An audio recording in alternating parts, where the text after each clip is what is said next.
Chettinad Cement, 63 years of excellence. Your perfect concrete choice. தமிழகம் சட்டமன்ற கூட்டத்தொடர் நடைபெற்று கொண்டிருக்கும் இந்த நேரத்தில் இபிஎஸ் திடீர் டெல்லி பயணம் சென்றிருக்கார். இது குறித்து தமிழக முதலமைச்சர் மு.க. ஸ்டாலின் அவர்களும் சட்டமன்றத்தில் பேசியிருப்பது குறிப்பிடத்தக்கது. இதெல்லாம் ஒரு பக்கம் இருக்கையில் மீண்டும் அதிமுக பாஜக கூட்டணி மலர்கிறதா என்ற கேள்வி எழுந்துள்ளது. டெல்லி சென்ற எடப்பாடி பழனிசாமி அவர்கள் டெல்லியில் அதிமுகவுக்கு என்ற ஒரு ஆஃபீஸ் இருக்குங்க, புது ஆஃபீஸ். அது ஏற்கனவே காணொலி காட்சி மூலமாக திறந்து வைத்தார். இப்போ நேரில் போய் பார்த்திருக்கார். பாஜக தலைவர்களையும் சந்திப்பார் என்று சொல்லப்படுகிறது. சரி, அப்படி இருக்கும் பொழுது இதற்கு முன்பாக ஒரு சந்திப்பு இன்று நடைபெற்றது. நாடாளுமன்ற வளாகத்தில் மத்திய உள்துறை அமைச்சர் அமித்ஷாவை ஜி.கே. வாசன் அவர்கள் சந்தித்திருக்கிறார். ஜி.கே. வாசன் தமிழர், அந்த கூட்டணியில் இருப்பவர். எனினும் அதிமுக எடப்பாடி பழனிசாமி டெல்லி வருவது தொடர்பாக அவர் அமித்ஷாவிடம் பேசினாரா என்பதெல்லாம் அரசியல் வட்டாரங்களில் பரபரப்பாக பேசப்படுகிறது. தமிழகத்தை பொறுத்தவரை சட்டமன்ற தேர்தல்களுக்கு இன்னும் சரியாக ஒரு வருஷம்தான் இருக்குது. அரசியல் கட்சிகள்லாம் காய் நகர்த்த ஆரம்பித்து விட்டன. விஜயை பொறுத்த வரைக்கும் அதிமுகவை அவர் விமர்சிப்பது கிடையாது. அதே போல் அதிமுகவை பொறுத்தவரை முன்பு பாஜகவோடு கூட்டணி இல்லை என்று சொல்லி வந்தார்கள். ஆனால் சமீபத்திய பிரஸ் மீட்டில் இபிஎஸ் அவர்களை செய்தியாளர் கேட்கும் பொழுது திட்டவட்டமாக பாஜகவுடன் கூட்டணி இல்லை என்பதை இபிஎஸ் எங்கும் தெரிவிக்கவில்லை. அது மட்டுமில்லை, தேர்தல் நேரத்தில் கூட்டணி முடிவு செய்வோம் என்று சொல்லியிருக்கும் காரணத்தினால் பிரிந்த அதிமுக பாஜக மீண்டும் ஒன்று சேர்கிறார்களா என்ற கேள்வி எழுந்துள்ளது. ஒரு பக்கம் போன சட்டமன்ற தேர்தல்களில் 2021 அதிமுகவும் பாஜகவும் ஒரே அணியில் தான் தேர்தல் சந்தித்தாங்க. அதே போல் இந்த சட்டமன்ற தேர்தல்கள் பழைய மாதிரி ஒன்றாயிடுவாங்களா என்று பேசப்படுகிறது. பிரிந்து சந்தித்த தேர்தல் அப்படின்னா அது நாடாளுமன்ற தேர்தல்கள். இதெல்லாம் ஒரு பக்கம் இருக்க, முதல்ல அதாவது தமிழகத்தை பொறுத்தவரை வெற்றி தோல்வியை தீர்மானிப்பது 6% வாக்கு தாங்க. திமுகவுக்கும் அதிமுகவுக்கும் உள்ள வித்தியாசம் என்பது வெறும் 6% தான். இப்போ நம்ம அதை ஸ்டாட்டிஸ்டிக்ஸ் வாயிலாக பார்த்து விடுவோம். ஏற்கனவே 2021 சட்டமன்ற தேர்தல்களில் தமிழகத்தில் திமுக கூட்டணி என்று பார்த்தோமையாயின் 37.7% வாக்கு வங்கியை திமுக வைத்திருக்கிறது. 133 சீட்டு வச்சுருக்காங்க. மொத்தத்தில் அவங்க கூட்டணி கட்சியெல்லாம் சேர்த்து பார்த்தா காங்கிரஸ், கம்யூனிஸ்ட் கட்சிகள், விசிக, முஸ்லீம் லீக் இதெல்லாம் சேர்த்து பார்த்தா திமுக கூட்டணியுடைய வாக்கு வங்கி 45.38%, 159 சீட்டு கையில் வச்சுருக்காங்க.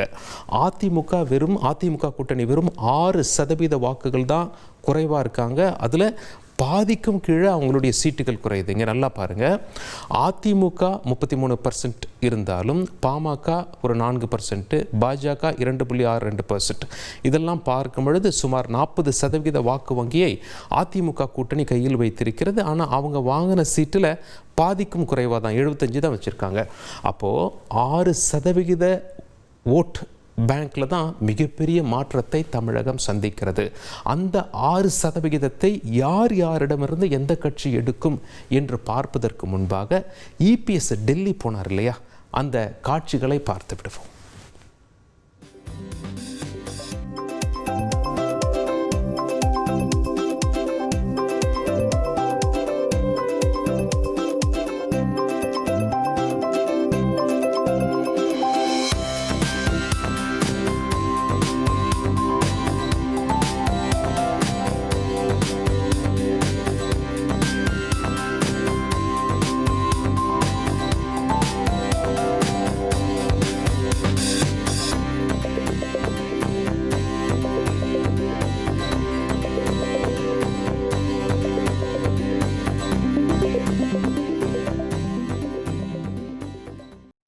அதிமுகவை பொறுத்தவரை டெல்லி என்றால் அது திரு தம்பிதுரை தான். அதே போல் சட்ட பிரச்சனை, தேர்தல் ஆணையம் பிரச்சனை, இது தொடர்பாக அதிமுகவில் மிக முக்கிய நபர் திரு சி.வி. சண்முகம் அவர்கள். இவங்க 2 பேரும் கூட இருக்காங்க.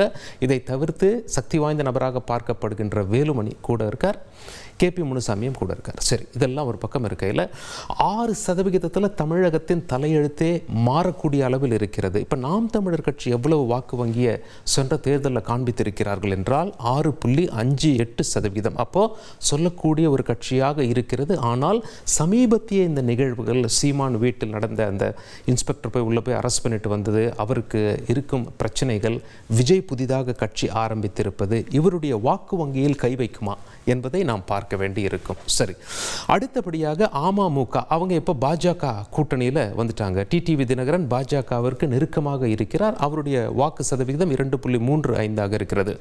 தேமுதிக ஏற்கனவே அவங்க சென்ற நாடாளுமன்ற தேர்தல்களில் அதிமுகவோடு நெருங்கி வந்து அவங்க ஒரு ஒப்பந்தம்லாம் பேசினாங்க. ராஜ்யசபா சீட்டு கிடைத்துவிடும் என்று பிரேமலதா அறிவித்தார். ஆனால் இபிஎஸ் அந்த மாதிரிலாம் எந்த ஒப்பந்தமும் கிடையாதுங்க அப்படின்னு சொல்லிட்டார். பிறகு ராஜ்யசபா தேர்தல் வரும்போது பார்க்கலாம் என்று சொல்லியிருக்கார். அங்கே ஒரு உரசல் இருக்கிறது. இந்த உரசல் கூட்டணி உடைய காரணமாக இருக்குமா என்றும் நாம் பார்க்க வேண்டியிருக்கும். அப்படி கூட்டணி உடைந்ததாயின் அது ஏற்கனவே 2021 ரிப்பீட்டாக மாறக்கூடிய வாய்ப்பு இருக்கிறதா என்று பார்க்கல. தேமுதிகவும் திமுகவும் இப்போ சுமூகமாக வராங்க. அங்கே ஒரு கூட்டணி அமையுமா என்று பார்க்க வேண்டியிருக்கும். எது எப்படி இருந்தாலும் தேமுதிகவுக்கு ஒரு பெரிய பர்சன்டேஜ் இல்லை பாருங்கள். அவங்களுடைய வாக்கு சதவீதம் கணிசமாக குறைந்து 0.43% தான் இருக்குது. அதே போல் எஸ்டிபிஐ ஓவைசி கட்சியெலாம் ரொம்ப கொஞ்சம் பர்சன்டேஜ் தான் கையில் வச்சுருக்காங்க. எஸ்டிபிஐ அதிமுகவோட சேர்ந்துட்டாங்க. ஆனால் பிஜேபி அதிமுக கூட்டணியில் வந்தால் இவங்க வெளியே வர வாய்ப்பு இருக்கிறதா என்றும் பார்க்க வேண்டியிருக்கும்.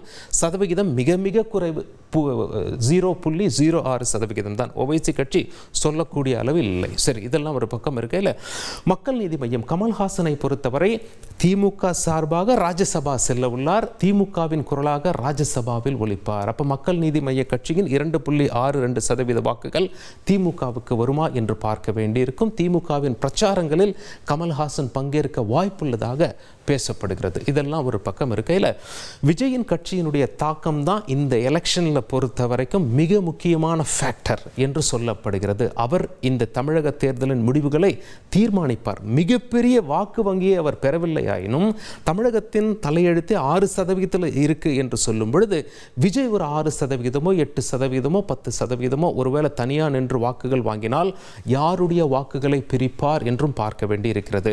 ஒருவேளை விஜய் அதிமுகவோட கூட்டணி போவாரா அப்படின்னு சொல்லி கேட்டீங்கன்னா பாஜக அதிமுகவை மிகவும் நேசிக்கிறது. கூட்டணி அமைக்க எடப்பாடியும் டெல்லி சென்றிருக்கிறார். பிஜேபி அதிமுகவோட கைகோர்த்தால் விஜய் அங்கே இருக்க வாய்ப்பில்லை. ஏன்னா பாஜகவை கடுமையாக விமர்சிக்கிறார், திமுகவை கடுமையாக விமர்சிக்கிறார். அப்படி இருக்கும் பொழுது தனித்து நிற்பாரா? ஏற்கனவே பிரசாந்த் கிஷோர் நாங்கள் தனியாக தான் நிற்போம் அப்படின்னு சொல்லியிருக்கார். அப்படி இருக்கும் பொழுது விஜய் தனித்து நிற்பாரா என்று பார்க்க வேண்டியிருக்கும்.